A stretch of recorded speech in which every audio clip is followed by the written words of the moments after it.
Welcome to Brand Lover, honest, real, and lively conversations for flourishing entrepreneurs and budding business owners on a mission to cultivate a heartfelt brand that connects with their purpose-driven mission. My hope is that you walk away feeling inspired and refreshed with a weekly takeaway in your back pocket that you can apply to your life or business. I don't know if you've noticed, but it is getting harder and harder to stand out online these days. Everybody is drinking from the same water fountain, as in posting on social media to market their small business, using their website to either sell their wares or capture leads, and leaning into digital marketing versus traditional marketing in general. So I've talked about feeling like a small fish in a big pond before, feeling invisible, struggling to demand attention, watching your ideal customers float on by in ignorant bubbles. How frustrating is that? Now, obviously, there are so many layers to this. And I'm not necessarily a marketing guru. I'm most definitely not a marketing guru, but as a brand specialist, there are some blaringly obvious mistakes that small business owners are making that I cannot help but share with you so you can either avoid them or fix them and discover the secret to standing out online from the stance of your visual brand at the very least. And once I reveal them, you can't unsee them. So let's go. Alrighty, so chances are you have a logo, a brand font, and maybe 2 or 3 brand colors. Hopefully you have at least those things. And if that's you, even if your logo may be unique and visually interesting, hopefully, I'll bet that you are struggling to make your marketing graphics, website, and social assets visually appealing with just those things. Your whole visual brand is not wrapped up with your logo. It's incredibly difficult to convey the level of emotional connection required to make a significant impression on a cold audience with such a limited scope to play with. Relying on just a logo is the primary as the primary workhorse for your visual brand is incredibly constrictive. You know how important consistency is when it comes to your visual brand for recognition and retention. So what other option do you have other than to simply plaster your logo over everything if that's all you've got? Now, this is the part where I tell you that it's no surprise to me if you are struggling in this little pickle because something or at least a few things are actually missing from your brand toolkit. So let's discover what those things are. Let's talk color palettes. It's true for the best impact and brand recognition, you should stick with only 2 to 3 main brand colors. It's what I teach, it's what I preach, and it's one of the outcomes you step through when you step through my brand foundation program, Brand Alchemy. But how do you feel when I tell you that you're missing out on a whole creative opportunity if you don't have a secondary color palette? So the role of a secondary color palette is obviously to complement and support your main brand colors, but also to bring the multifaceted layers of your brand's personality into the spotlight. It's impossible to cram all of the qualities of your brand values and themes into just 2 colors.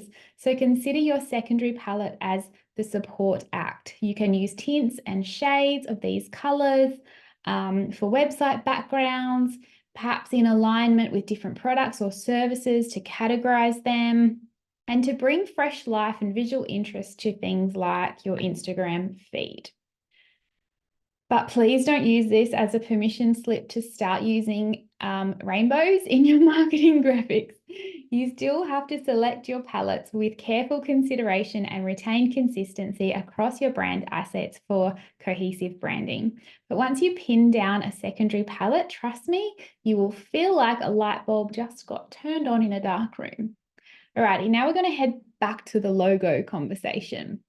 In the same vein, have you ever felt like your single solitary logo just doesn't cut it? It doesn't fit well in some places, or you feel like it's so repetitive using it over and over again, which makes you bored, but you're also now worried that your audience is bored. Not to mention, like our poor little logos carry so much pressure. I think we're just expecting too much of them. It's a myth that your logo has to convey your brand story in its entirety. How can one asset communicate so much? And this is why I stopped creating logos as a solitary solution to a visual brand.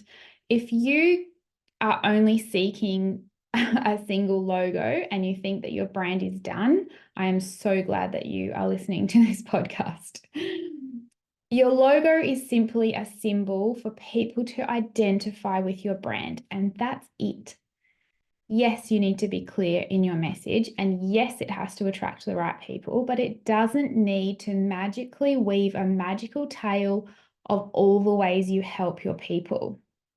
This is where illustrated brand elements and graphics come into play, and why they are such an integral part of my branding packages. Because once you establish your brand personality and the tone and what it stands for, and I mean, I could go on and on and on, but we'd be here for like 50 hours. But once you have established that, you need to be able to convey a visual feast of intrigue and emotive-driven story with your brand assets. Otherwise, your audience will likely disengage, scroll on by, and forget you quickly after closing that browser window. I'm sorry, it's true. Strategically designed brand elements not only support the main act of your visual brand, which is the logo, but can add depth and layers of that personality to your visual identity simply by narrating your brand story in an entertaining or aesthetically appealing way.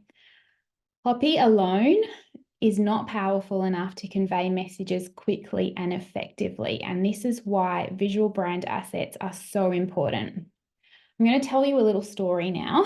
So recently I worked with a client called Claire. She was actually a guest on my podcast way back in the beginning. If you scroll right back to the first few episodes, I believe. And she has just rebranded her business to Memories by Claire. So she's a family photographer here in South Australia. Her sessions are fun, they're lighthearted, and designed to create and capture authentic family memories. Now, her logo certainly conveys the vibe of her brand, but to take it one step further, I created 3 illustrated elements that tell the story of the different aspects of her brand, the different themes that she is wanting to convey to her audience. So one was based on the remnants of play. So we focused on backyard items like pegs on a clothesline, scattered pieces of chalk, and a children's tricycle. The second was based on family outings and adventures. So we used easily recognizable items like a beach bag, sunscreen, snacks, shells, and nature-based items to convey this particular theme. And finally, Claire wanted to highlight the messaging of memories being captured with film. So we used several iconic photography-based items to represent this one. So with these illustrated elements, Claire would be without these illustrated elements, Claire would be relying simply on her logo and her images, which are stunning, by the way. And while this would have been fine, by investing in the depth of her brand personality, she's widened the scope of her brand toolkit, giving her additional creative avenues to create interest and send a clear emotive message, all within her brand guidelines. So she has just rebranded her website and her Instagram and everything. So feel free to go and search for Memories by Claire if you want to be inspired by some of my recent work. And you'll be able to see the elements there as well.